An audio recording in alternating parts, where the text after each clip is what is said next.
Xi and Putin's hot mic moment. The New York Times reports that Chinese state media accidentally, aired a private exchange between President Xi and Vladimir Putin. Xi mused that people may soon live to 150, while Putin suggested organ transplants could allow immortality. Both men are 72 years old and have taken steps to extend their political rule. Hot mic blunders have embarrassed leaders before, from President Biden's vulgar comment about a reporter to Britain's Gordon Brown calling a voter bigoted. For Xi and Putin, the slip revealed more than bad manners. It showed how longevity and political power have become intertwined.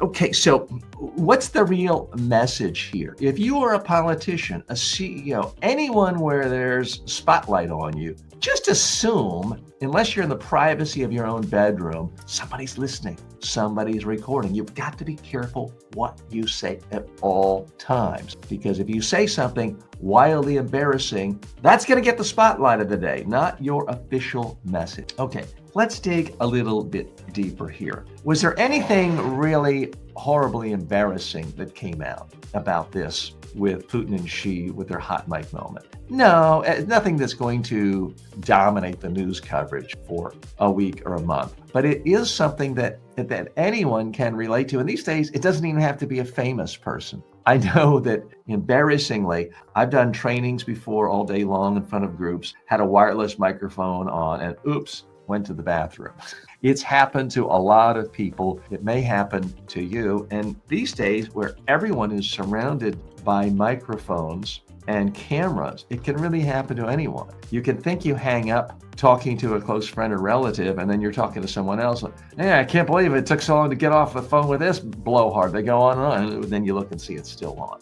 So it is increasingly something that can affect anyone. My advice to you is, if you do get caught in a hot mic and it's obvious you said something, admit it and just apologize. That diffuses tensions usually the fastest. If you deny it and deny it and deny it, and then people are saying, well, the person says this, and here we have on mic, and it clearly does not look or sound like doctored video, then the controversy continues. And it creates a second issue. One is the thing you said itself, whatever controversy that was. The second issue is now you appear to be a liar, and now we've got a whole side issue of people debating on how big a liar you are. So my recommendation is, if you do get caught saying something embarrassing, own up to it. Now, of course, these days, anyone can use a digital clone, AI, to manufacture your voice to make it sound like you're saying anything. But sometimes you know you were caught. Everyone else knows you were caught. So you might as well fess up.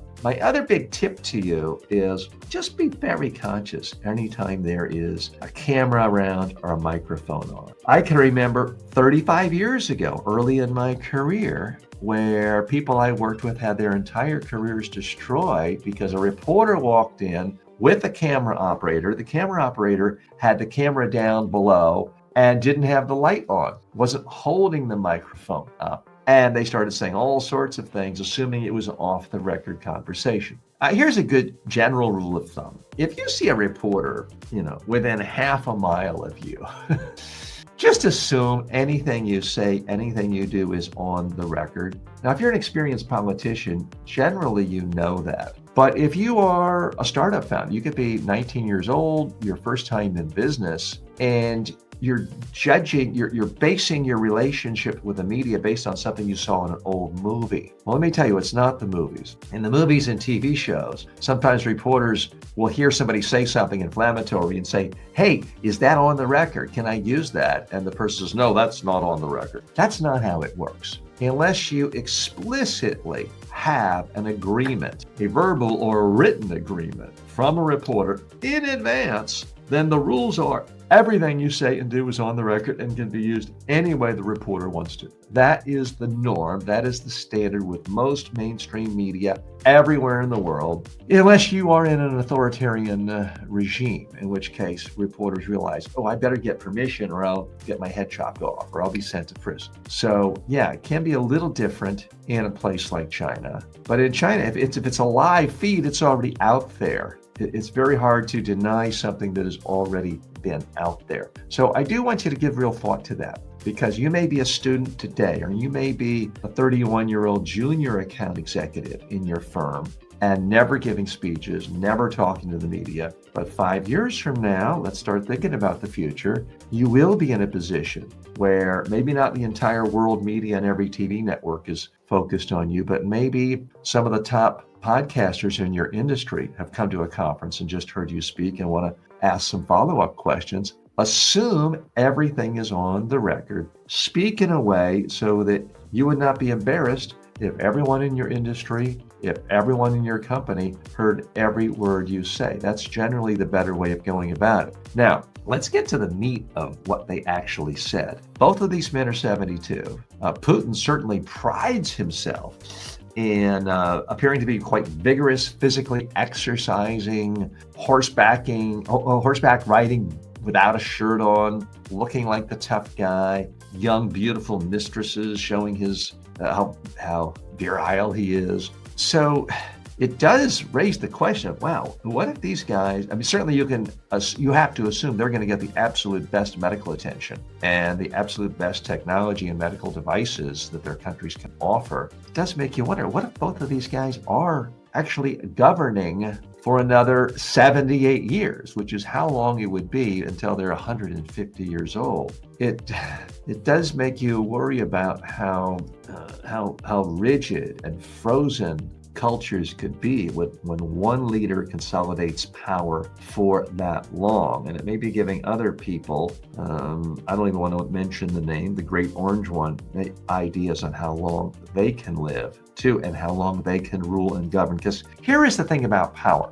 It's all well and good to make fun of Joe Biden wanting to cling to power past his expiration date. But in general, very few leaders want to give up power. Certainly in Russia, when they went from a Soviet dictatorship to at least short-term a democracy, it seemed like they were going to kind of play by the rules of democracies, which is you can be a ruler, but then you step aside, and Putin stepped aside, at least on paper, for a while. But now he's like, to heck with that. I'm just going to be president forever. There were term limits in China too, and Xi sort of pushed that aside. So if you can push aside the reality of biology and mortality and live forever, and maybe it's just their brains uploaded into a computer or sitting in a vat of liquid hooked up to cables, if they can control power, not have to give it up, that may be the biggest challenge we citizens of the world face.